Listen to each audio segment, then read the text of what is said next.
She was born between crowns, one that glittered with power and another that demanded silence. Margaret Tudor was meant to be remembered as a bridge of peace, but history turned her into a shadow no one cared to follow. Her name once echoed in royal halls, her face painted beside kings. Yet centuries later, her portrait fades on the wall, her story scattered like ashes in the wind. She was sister to Henry VIII, Queen of Scotland, mother to a dynasty, and still, she vanished from memory. The letters she sent were never answered. The alliances she forged were erased by men who feared her will. And when she died, there was no requiem, no marble inscription, only silence. Because sometimes history does not forget the wicked. It forgets the inconvenient. In the final years of the 15th century, a new dawn rose over England, the dawn of the Tudor dynasty. Born into this fragile peace was Margaret Tudor, the golden daughter of Henry VII and Elizabeth of York, a living symbol of unity after decades of civil war. Her destiny, however, would not rest in England's embrace, but across the misty border where old grudges never died. At 13, she became the bride of James IV of Scotland. The wedding was hailed as the promise of perpetual peace between two rival thrones. The people cheered, the crowns glittered, and for a fleeting moment, it seemed as though centuries of bloodshed might end with a child's smile. But politics rarely honors its promises. In Edinburgh, Margaret learned that the crown she wore was heavier than its gold. She was the English rose planted in foreign soil, admired, mistrusted, and watched by everyone. When her husband fell in battle against her brother's army, the illusion shattered. England claimed victory. Scotland mourned its king. And Margaret, still only 23, was left standing between two nations that would never truly forgive her for existing between them. But beneath the velvet and vows lay a woman no one dared to see, one who would lose everything before history even spoke her name. Margaret Tudor's story began in the heart of power, a daughter born to restore England's fractured soul. Her father, Henry VII, built peace through bloodline, and she was his most valuable promise. From childhood, she was trained not for freedom, but for diplomacy, to smile at strangers, to speak softly, to become the bond between two crowns that had spent generations at war.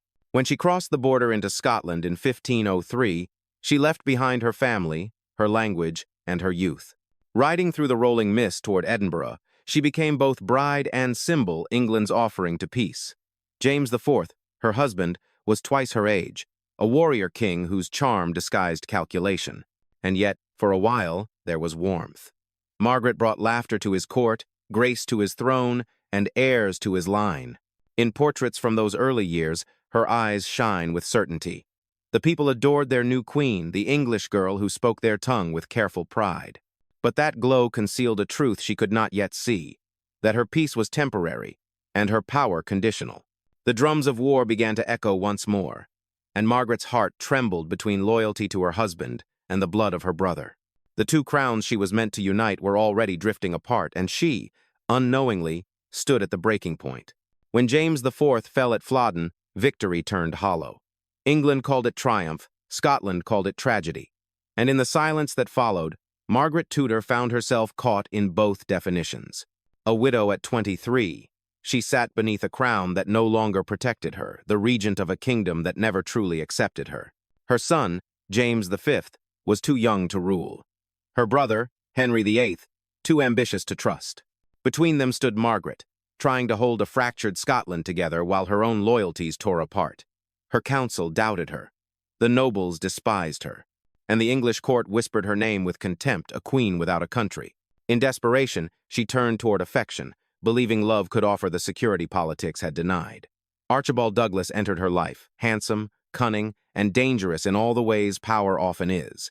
Their union, born from hope, became her undoing. The scandal spread across two nations. To Scotland, she was a traitor. To England, an embarrassment. To herself, she was simply a woman who had dared to want both love and control. Her letters to Henry grew longer, filled with the plea of a sister, not a queen. "Remember me, I beg of you." But the ink dried unanswered. The walls of her court grew colder, and in the glow of the firelight, Margaret Tudor began to see what fame really cost, not wealth, not privilege, but the right to be heard. The man who once swore to protect her became her captor. Archibald Douglas, now drunk with influence, tightened his grip not only on Scotland's politics but on Margaret's life itself. He seized her estates, controlled her letters, and turned her court into a prison gilded with deceit. The queen who once united nations now found herself a stranger in her own palace. Her brother, Henry VIII, ever the tactician, looked northward and saw not a sister's suffering, but a political inconvenience. His envoys came not with aid, but with questions. His letters spoke of patience, duty, and silenced the virtues of women who no longer mattered. Isolated, Margaret watched as factions in Scotland tore each other apart for her young son's allegiance. The boy she had cradled was taken from her arms and placed under the care of men who called her unfit. The corridors that once echoed her laughter now whispered rebellion. She fled, crossing borders under rain and darkness, clutching her last fragments of hope, a few jewels, a few letters, and the memory of the power she once held. Even love had betrayed her. Douglas abandoned her to secure his own future. By the time she returned to Scotland, the crown had passed beyond her reach.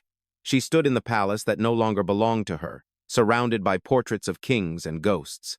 For the first time, Margaret Tudor understood what history does best. It forgets the women who stand too long between men and power. The years that followed faded quietly, like candlelight surrendering to dawn. Margaret Tudor withdrew to Methven Castle, her last refuge and silent tomb of memory. Gone were the velvet halls of Edinburgh, the gilded tapestries of her youth. Around her, only stone, wind, and the faint echo of footsteps from a past she could no longer touch. Her third marriage to Henry VIII was meant to restore stability, a final grasp at companionship after a lifetime of betrayal.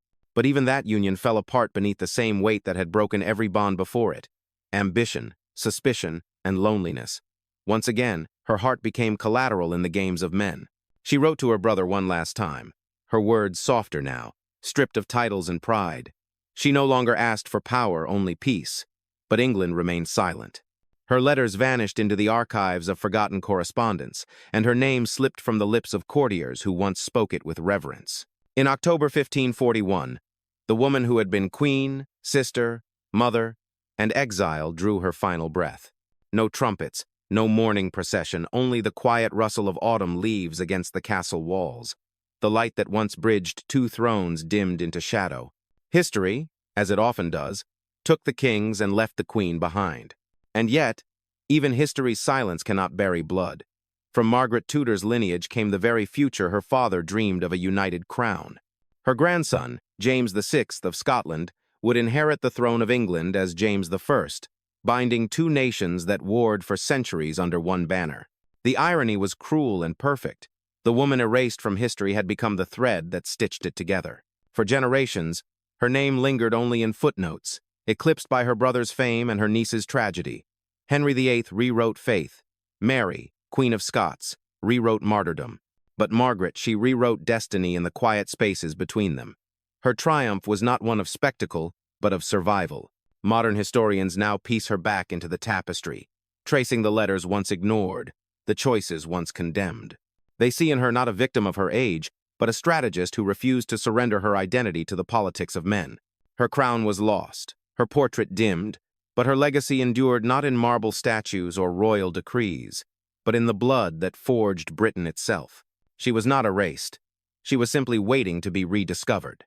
Between the light of her brother's court and the shadows of her own, Margaret Tudor's story lingers fragile, haunting, and necessary. She was born to unite kingdoms, yet spent her life divided between them. She sought love and found betrayal. She sought peace and met silence. And still, in her endurance, there was a quiet kind of victory. History often celebrates the conquerors, the kings, and the warriors, but it is built on the backs of those who endured in their absence. Margaret was one of them, the forgotten queen who held a fractured world together long enough for others to claim its glory. In the end, her life became a mirror of her age, brilliant in light, brutal in consequence. The woman who bridged thrones never wore the crown of peace she was promised, but her blood carried it forward, because even when history tries to erase a name, the truth finds a way to whisper it back through time softly, defiantly, like the last echo of a queen who refused to disappear. Centuries may have tried to erase her, but Margaret Tudor's story still breathes in every alliance, every crown, every quiet act of survival that changed the course of history. What part of her journey moved you most? The power she lost, the love she risked, or the silence she endured? Tell us what you see in the shadow of her crown. Because remembering her is more than revisiting history, it's giving voice to the ones